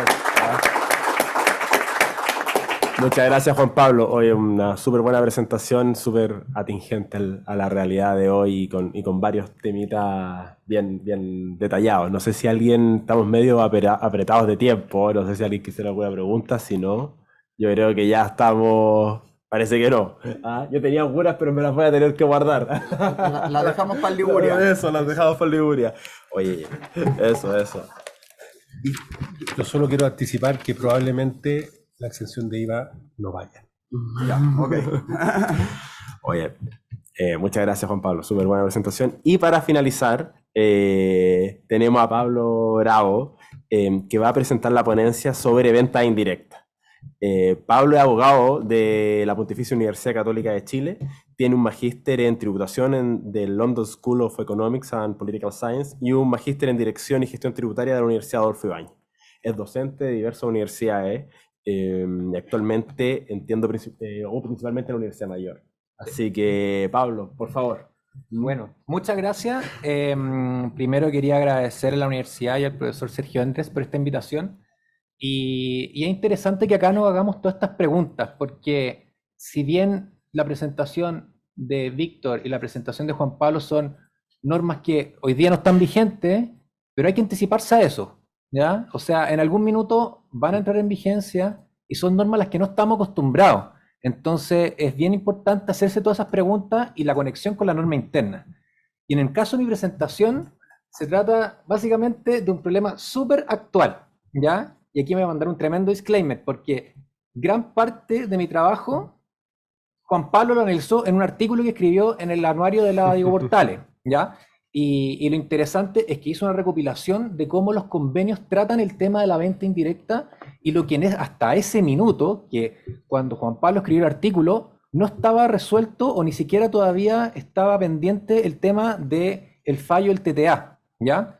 Entonces hoy día, año 2023, tenemos el fallo de la Corte de Apelaciones que un poco nos dio vuelta la tortilla, porque nosotros veníamos pensando años y años en las circulares de la era de Michel Llorat, que decía básicamente, mira, estas son las circulares, aquí están los convenios, se aplica la norma del 58 número 3, artículo 10 inciso tercero, venta indirecta, da lo mismo el convenio, usted tiene que aplicarla y se graba la venta indirecta. Pero hoy día el fallo de la Corte de Apelaciones nos cambia un poco el mono, ¿ya? Entonces eso es lo que voy a tratar de explicar un poco acá y hacernos las preguntas relevantes. Entonces, básicamente la presentación, estos son los puntos que voy a analizar. Pasa otra más, por favor, Dale. Ignacio. La normativa interna, el fallo del TTA, el fallo de la Corte y ciertos temas que nos vamos a preguntar, ¿ya? Entonces, solamente para recapitular, ¿ya? La norma de venta indirecta, que está en el artículo 10, inciso tercero, es básicamente una norma especial en materia de fuente de la renta, ¿ya? Porque el artículo 10 empieza a decir, ok, perfecto, si usted vende acciones, se entiende que usted, o sea, es renta de fuente chilena si la sociedad se encuentra constituida en Chile, ¿ya? O sea, eso es el típico caso del artículo 17.8a o del 60 de la Ley de Impuesto a la Renta, que un no residente en Chile vende acciones de una sociedad o derechos de una sociedad chilena, ¿ya? Y ahí el tema es más o menos fácil, porque supongamos que aquí no hay convenio, y siempre pongo el ejemplo de Alemania, se vende, ok, 35% impuesto adicional sobre el mayor valor, ¿ya? Y el artículo 17.8a nos dice básicamente cómo calcular la base imponible, los reajustes, el IPC, etc. 35%, es bastante sencillo, ¿ya? La lámina siguiente, damos el paso, ¿qué pasa si es que hay un convenio? ¿Ya? Y nos empezamos a acercar un poco a la redacción de los convenios. Aquí, efectivamente, para los que nos dedicamos a esto, que estamos un poco súper acostumbrados a la redacción del artículo 13 de los convenios, pero para el que se aproxima por primera vez, siempre siente una redacción súper distinta a cómo es la norma interna. Entonces siempre tienen que conjugar dos formas de entender, digamos, el mismo fenómeno. Entonces, si hay un convenio, y claramente aquí vendedor digamos, el target califican como residente, ¿ya? Se regula por el artículo 13, ¿ya? Y básicamente aquí siempre les pongo comprador el 1 o el 2, da lo mismo donde esté, porque ya vamos a ver un poco en la redacción del artículo 13, pero en general el artículo 13, que tiene 4 formas de redacciones distintas, en general dice, las ganancias percibidas por un no residente por la venta de acciones situadas, o sea, que es residente en un estado contratante, de acciones o derechos de sociedades residentes en otro estado contratante, se sujeta a las siguientes reglas, ¿ya? Entonces, por eso, el comprador puede estar en cualquiera de los 2 países, ¿ya? Y puede ser que ahora digamos, mira, sabéis que no es tan relevante, pero súper relevante para efectos para efectos de los convenios y las ventas indirectas, según vamos a ver después. Entonces, el resumen de las cosas es que si yo hago una venta, en este caso directa, ¿ya? Siempre es tributación compartida, es decir, graba el país de la fuente y el país de la residencia también, pero con el crédito de una tasa de impuesto adicional de 35% o una tasa menor dependiendo de ciertas circunstancias, ¿ya? En general siempre tenemos en mente el convenio España que dadas ciertas circunstancias podemos rebajar hasta un 16%, ¿ya? Y eso siempre teniendo en cuenta que gran parte de los convenios, por lo menos el modelo OCDE, divide en 2 tipos de acciones que uno puede vender. Las llamadas Richland, que son las acciones de sociedades que tienen un patrimonio inmobiliario más de un 50%, y las otras, las que no, pero te empieza a poner cortapisas sobre la posesión o tenencia de un determinado porcentaje de acciones en un determinado tiempo, ¿ya? Siguiente lámina, aquí, justo en esta lámina dice países con convenio, en realidad países sin convenio, ya eso es importante tenerlo en mente. Aquí ya me empiezo a meter en la norma de las ventas indirectas de acuerdo a la ley chilena, ¿ya? No vamos a tocar el tema de los convenios por el momento, lo voy a dejar un poco para después.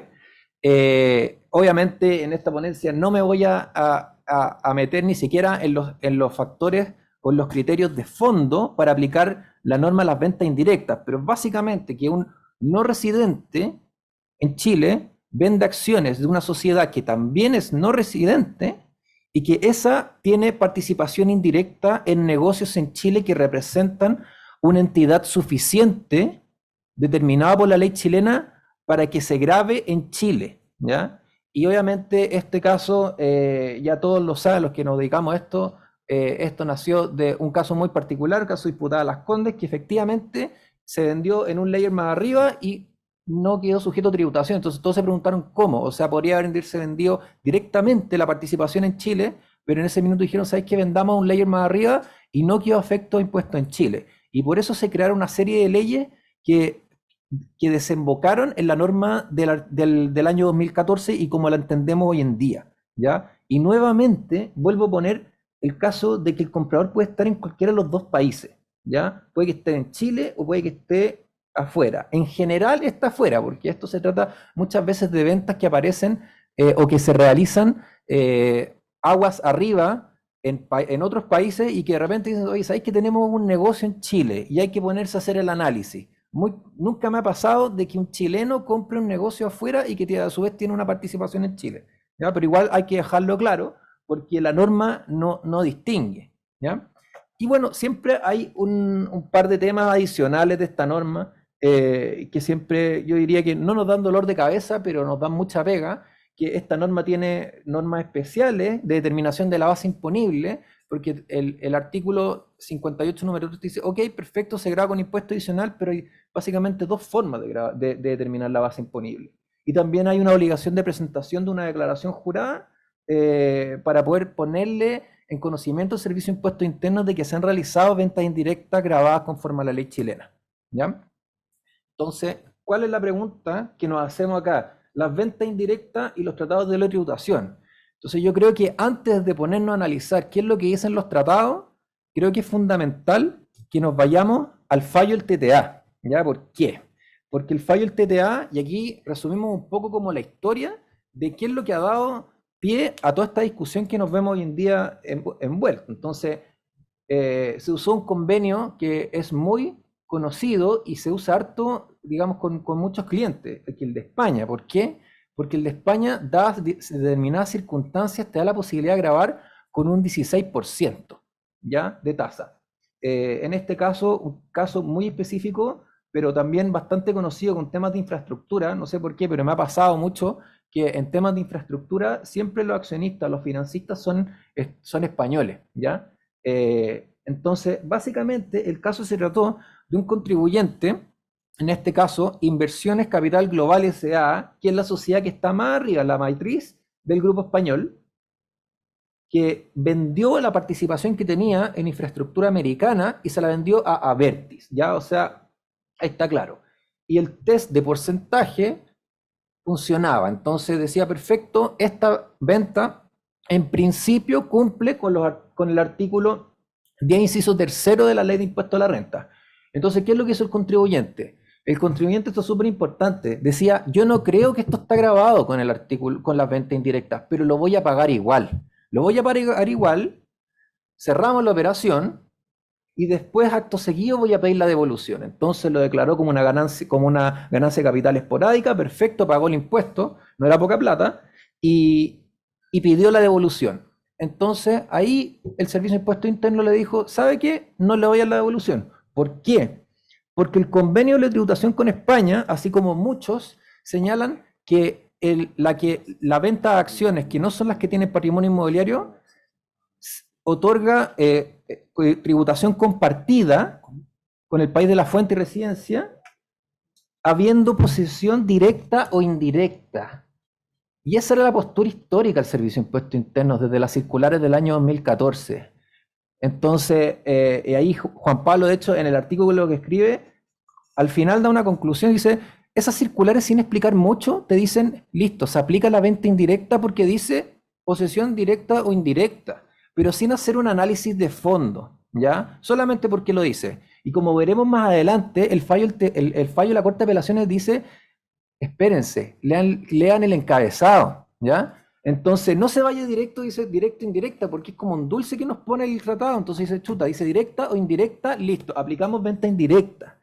Entonces, fundado en el convenio y en la forma como el Servicio de Impuesto Interno venía entendiendo el tema, rechazó. Entonces, el contribuyente se fue al TTA y el TTA le dijo, se rechaza el reclamo tributario.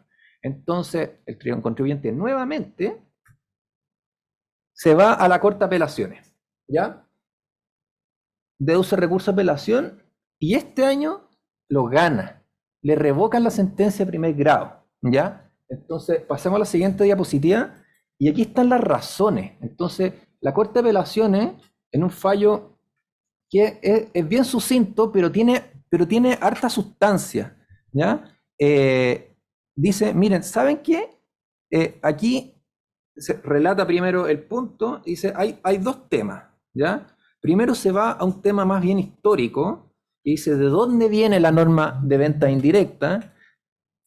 De la ley 19.840, después de una serie de modificaciones, y resulta que lo primero que dice, y es algo como que pasa un poco como la deriva, pero a mí me parece súper interesante, es que la Corte dice que los convenios se deben interpretar con las normas vigentes al momento en que fueron dictados, no las actuales. Y en ese minuto habían normas que no decían que no sustentaban la posición del Servicio de Impuestos Internos. Y eso al final uno lo lleva un poco como a grandes esferas, a temas más macro, y es la típica tensión entre la interpretación dinámica y la interpretación estática de los convenios, que es un tema que no está resuelto a nivel internacional, porque por razones obvias no existe un tribunal tributario internacional, entonces al final todas las normas se interpretan conforme a las cortes locales, y como les digo, no es un tema que todos los países digan, ¿saben qué? Se tienen que interpretar de forma estática o dinámica. En este caso la Corte dijo, no, esto es estático, yo lo interpreto con las normas de ese minuto. Es un aspecto no menor y es interesante tenerlo en cuenta porque si hoy día tenemos un conflicto con el convenio, no sé, de Canadá, que fue el primero que firmamos, vamos a tener que ir quizás a las normas de hace por lo menos unos 25 años, ¿ya? Y aquí está la segunda razón que para mi juicio es la más importante. O sea, el fallo se lanza una serie de interdictas muy interesantes, pero el ratio accidente, que es lo que está subrayado, es lo más interesante a mi juicio. ¿Por qué? Porque le dice, ¿sabe qué? Como le anticipaba antes, no se tire a la piscina al tiro a revisar que el convenio o el artículo 13 permite grabar ventas indirectas por la mera mención a que la posesión o propiedad de las acciones o derechos sea directa o indirecta.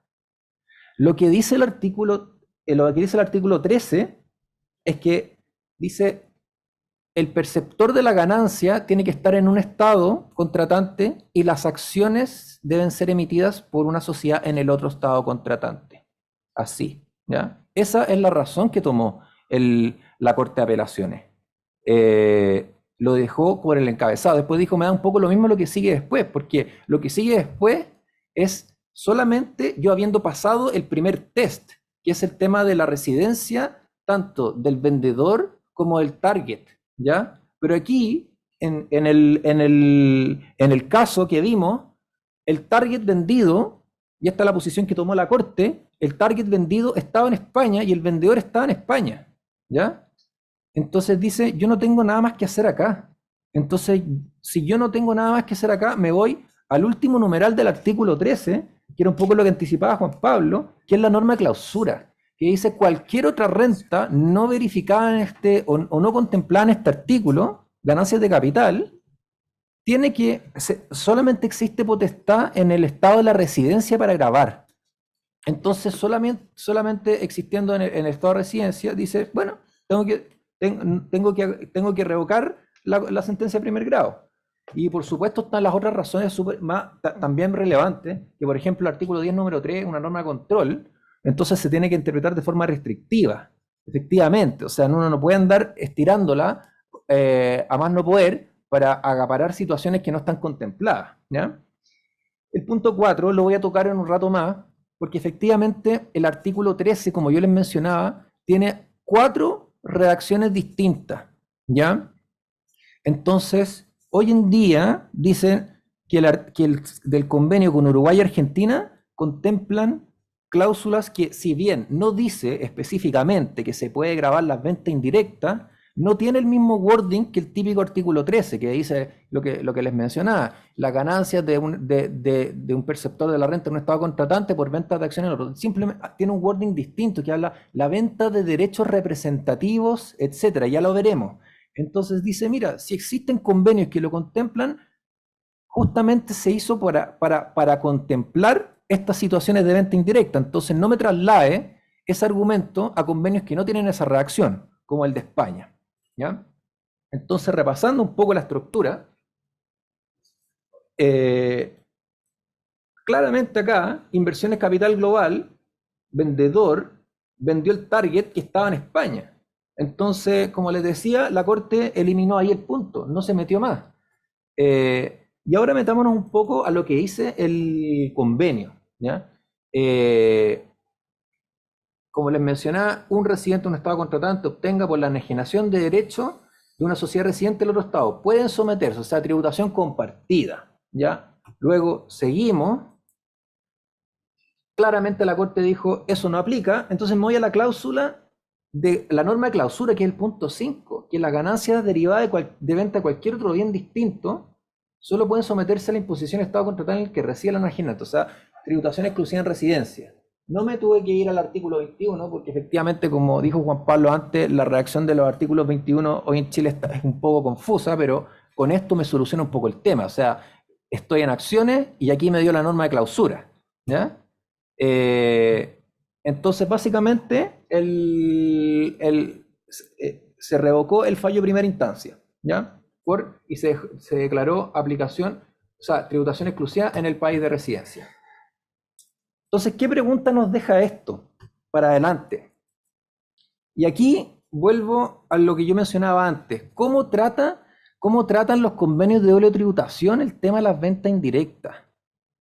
O si es que hay alguna aproximación a eso. Entonces, al final, nos vamos al artículo 13, y el artículo 13 tiene 4 redacciones, como les señalaba. La primera, que el grupo A, que básicamente tenemos el de Brasil, Canadá y México, si no me equivoco, quizá Nueva Zelanda, Avanzo. Por la siguiente, después volvemos. Y tiene eso nomás, ¿ya? De hecho, no tiene una cláusula especial de venta de acciones. Es un artículo mucho más corto. O sea, al final, algunos convenios tienen un tremendo artículo 13. Este artículo 13 es súper corto. Y simplemente dice, las ganancias derivadas de la energía de generación de cualquier otro bien o derecho, distinto a lo mencionado anteriores, que básicamente viene raíces, naves, o aeronaves, etcétera, que son siempre los primeros numerales del artículo 13, se pueden someterse a la imposición en ambos estados contratantes. Entonces, ya no estamos en la lógica anterior. Entonces, ahí el razonamiento, ahí se puede agregar algo al fallo de la Corte, porque el fallo de la Corte solamente nos dice, miren, ya hay otros dos convenios que contemplan las normas de venta indirecta, Uruguay y Argentina. Bueno, pero Brasil, Canadá, México tienen esta cláusula que también es una cláusula bastante amplia que señala tributación compartida en fuente y residencia. Entonces, ojo con eso, no nos quedemos con el fallo de la Corte diciendo, listo, Uruguay y Argentina los dejamos al lado. Puede ser que Brasil, México, Canadá también los dejemos al lado, ¿ya? Si podemos volver una más para atrás. Los grupos B y C, en general, es la típica redacción que conocemos, ¿ya? Entre ellos están España, pero todos los demás países que no tienen una redacción particular, o sea, y aquí mencionamos una larga lista, o sea, Francia, Irlanda, Italia, España y un largo etcétera. Grupo B y C básicamente es con o sin limitación de tasa, ¿ya? Muchas veces la gente estructura las operaciones o las matrices en países con la limitación de tasa, otros convenios no la tienen, ¿ya? Y el grupo D justamente son los convenios que tienen la redacción distinta, pero refiriéndose a Uruguay y Argentina, ¿ya? Entonces, si podemos, eso, gracias. Y aquí está la redacción un poco ambigua, pero que la Corte dice, aquí se graban las ventas indirectas. Dice, las ganancias que un residente o un estrado contratante obtenga, la enajenación de acciones, etcétera, que representen directa o indirectamente. Entonces ya tenemos que tener como la ampolleta bien prendida cuando leamos el representen, ¿ya? Porque no es exactamente el mismo wording de antes, ¿ya? No tenemos el encabezado que nos cortaba un poco el asunto. Aquí simplemente dice representen directa o indirectamente sin hacer una serie de filtros anteriores. Entonces claramente con Argentina y Uruguay vamos a tener este problema. No nos va a ir tan bien litigando con este mismo caso, ¿ya? Entonces, para finalizar, un par de problemas. Claramente ahí Uruguay-Brasil, si es que Uruguay grupo D, Brasil grupo A, si el vendedor vende sus acciones en la sociedad 1 y en teoría aplican los requisitos materiales del artículo 10, sí me pueden grabar con impuesto adicional y no tengo cómo defenderme después en una devolución de impuestos. Pero la pregunta que yo tengo en la lámina siguiente, ¿qué pasa si es que yo le pongo un layer más arriba y pongo a España? ¿Ya? ¿Aplica el artículo 10, inciso tercero? Yo no lo tengo tan claro, porque de hecho, si yo me pongo a revisar los oficios del artículo 10, inciso tercero, el 99% están dedicados a resolver cuando hay reorganización empresarial para efectos de no aplicar el artículo, ¿ya? No hay ninguno que se refiera a este caso. Y probablemente vengan oficios, porque al final los oficios se preguntan como con los temas que están más hip en ciertos días, ¿ya? Entonces, tengo mis dudas. Tendería a pensar que hay argumentos para decir que no lo aplico, porque el Servicio de Impuesto Interno, en las circulares que ha dicho, básicamente me permite ir a buscar el tercer país para aplicar el tratado, porque me decía, anda a buscarlo porque igual te voy a aplicar la norma, pero ahora con el razonamiento de la Corte, al parecer se le da vuelta la tortilla, ¿ya? Y finalmente, un par de temas finales. El fallo al final nos deja varias preguntas, ¿ya? La primera, Treaty Shopping, no lo sé, pero ahí se nos abre una nueva, se abre una ventana, o sea, una ventana de fiscalización, una ventana de repensar la estructura, porque la gente va a empezar a decir, ya, entonces voy a poner los layers en España solamente para no estar grabado con este artículo, ¿ya? Cambio de criterio en las circulares del Servicio de Impuesto Interno, no creo que venga un cambio de criterio, ¿ya? Porque esto, un fallo no puede generar un cambio total de criterio, pero hoy día claramente los contribuyentes no están en la misma posición de antes, que se tenían un poco que cuadrar con lo que decían las circulares, estuvieran o no de acuerdo, porque sabían que el costo de litigar era muy alto.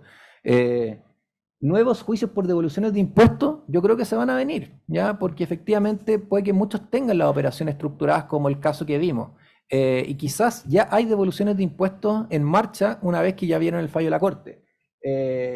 Y como conversábamos hace poco con Víctor, el fallo de la Corte Suprema tenemos para rato para esperarlo, porque, o sea, se están demorando 4 años en verlo, entonces quizás nos genera unos 4 años, no sé si incertidumbre, pero que se puede generar un cambio un poco en el modus operandi de los contribuyentes, en el entendimiento de este artículo y sobre todo de cómo están enfrentando las devoluciones de impuestos. Así que esa es mi presentación. Muchas gracias a todos. Muchas gracias Pablo, muy buena presentación y gracias a los tres. Creo que ya estamos súper pasados, viene un café, pero a pesar de que Sergio, no sé si me vuelve a invitar, le pido la disculpa al igual que a Paola, Juan Pablo, que ha escrito bastante sobre esto, me dio 30 segundos para dar una consideración. Sí, bueno, dado que, como dirían, he sido directamente interpelado, no, una reflexión muy breve, quizás no 30 segundos, pero 1 minuto. Es divertido porque cuando escribí este artículo de convenio de venta indirecta, varios colegas como que me vinieron a criticar y decir que yo estaba exponiendo en el artículo argumentos en favor de la tesis de impuestos internos que impuestos internos nunca había escrito. Pues efectivamente, como dice Pablo, las circulares no adentran en explicar por qué tienen la posición que los convenios no impiden la aplicación de las normas de venta indirecta. Y el fallo de la Corte de Apelaciones obviamente cita mi artículo para fallar en contra de impuestos internos. Entonces, en esa disonancia y teniendo en cuenta que tengo varios amigos en la subdirección de normativa, quería un poco hacer solo una reflexión en torno a la postura de impuestos internos que no ha sido explicada y que no sabemos cómo va a terminar esto en corte, que tiene que ver básicamente con el hecho de que Chile pide a todos los países modificar el artículo 13 en venta directa. O sea, si Chile firmara los convenios de la OECD como la OECD los propone, Chile no podría aplicar tributación ni siquiera a la venta de acciones chilenas, sacado el caso de Rich Company. Y eso para nosotros es como un anatema, nos caemos así como para atrás, como muertos como baratas.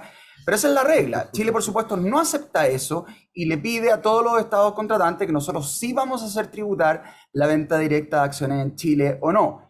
Y eso nos lleva al tema de dónde están ubicados los intangibles. Pero si uno lee el artículo 10, no queda muy claro que las acciones en Chile estén en Chile. Y de hecho, a tal punto que después del artículo 11 dice, se entenderá que las acciones sean, parece el se entenderá es un dim rule. Y en muchos países el intangible está donde está su dueño, que fue la tesis que finalmente primó en impuestos internos a nivel de crédito y bono con la reforma del 2014 y el oficio 871 del 2017. Entonces, la postura, y con esto termino, de impuestos internos es, yo tengo una norma que le pido al otro estado contratante modificar el artículo 13 del modelo, porque no estoy dispuesto a aceptarlo como viene. El otro estado contratante me acepta esa modificación. Y yo después entiendo las normas de venta indirecta como un control sobre las normas de venta directa. No es que a mí se me ocurre ir a ponerle tributación a ventas en España, sino que esto tiene que cumplir determinados thresholds, tengo fórmula, elección del contribuyente para aislar la ganancia de capital. O sea, el caso que originó esto es un caso de control. Entonces, si uno entiende las normas de venta indirecta como una norma de control sobre venta directa y al mismo tiempo tú negociaste con tu contraparte que siempre Chile va a poder hacer tributar la venta de acciones en Chile en contra de lo que dice el modelo, es una arista que efectivamente Impuestos Internos tiene, y yo sé que la gente de subdirección normativa la tiene también, pese a que no se ha explicitado en circulares, y yo tengo mis cero reparos tanto a los fallos del TTA como a la Corte, aunque cite mi artículo, de que estén correctamente desarrollados los argumentos en favor de las dos partes. Eso. Muchas gracias a todos por participar. Sobre todo a los expositores. Entonces, aquí está. Están convocados a un café en el primer piso y después continuamos a las 17, ¿cierto, Paola? APP. Muchísimas gracias a los expositores. Ha sido realmente una charla, yo diría, extraordinaria. Estoy muy agradecido además de la gentileza, digamos, y la cortesía de cada uno de ustedes en participar en este foro. Así que Realmente muchísimas gracias. Muchas gracias.